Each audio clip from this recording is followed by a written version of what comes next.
Dhurandhar heroine వచ్చింది. ఇప్పుడు Dhurandhar hero కూడా రాబోతున్నాడా ఏమో.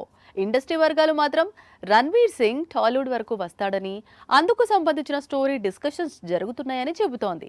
ఇంతకీ రణ్వీర్ సింగ్ ను డైరెక్ట్ చేయబోతున్న తెలుగు దర్శకుడు ఎవరో తెలుసుకోవాలనుకుంటున్నారా?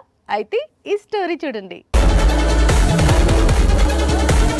దురంధర్ తో మొన్నటి వరకు బాక్సాఫీస్ ను, ఇప్పుడు ఓటీటీని షేక్ చేస్తున్నాడు రణ్వీర్ సింగ్. ఈ ఒక్క సినిమాతో హిందీ ఇండస్ట్రీకి టెర్రిఫిక్ కంబ్యాక్ ఇచ్చాడు. ప్రస్తుతం ఫ్యూచర్ ప్రాజెక్ట్స్ పై ఫోకస్ పెట్టాడు. ప్రళయ్ అనే జాంబీ మూవీ చేయబోతున్నట్లు ప్రచారం సాగుతోంది. అయితే దురంధర్ హిందీలో కాకుండా తమిళ, తెలుగు భాషల్లోనూ భారీ విజయాన్ని అందుకుంది. హిందీ వర్షన్ రిలీజ్ అయినప్పటికీ సౌత్ సైడ్ మంచి వసూళ్లను చూసింది. అందుకే ఇక నుంచి దక్షిణాదిలో కూడా చిత్రాలు చేయాలనుకుంటున్నాడు దురంధర్. ఇప్పటికే శంకర్ డైరెక్ట్ చేస్తున్న వేల్పరి అనే భారీ చిత్రంలో నటించేందుకు రణవీర్ సింగ్ డేట్స్ కేటాయించాడని జోరుగా ప్రచారం సాగుతోంది. విక్రమ్ తో కలిసి మల్టీ స్టారర్ చేసేందుకు రెడీ అవుతున్నాడు రణవీర్ సింగ్. ఇక తెలుగులో బోయపాటి మేకింగ్ లో మాస్ మూవీ చేస్తాడట.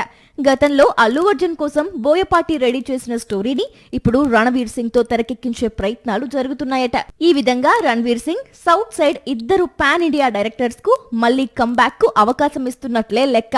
ఎందుకంటే అఖండ 2 డిజాస్టర్ తర్వాత బోయపాటి, గేమ్ చేంజర్ డిజాస్టర్ తర్వాత శంకర్ ఇప్పుడు కంబ్యాక్ కోసం కాచుకుని కూర్చున్నారు. ఈ దశలో వారి ధురంధర్ లాంటి బ్లాక్ బస్టర్ కొట్టిన హీరో డేట్స్ దొరకడం అంటే చిన్న విషయం కాదు.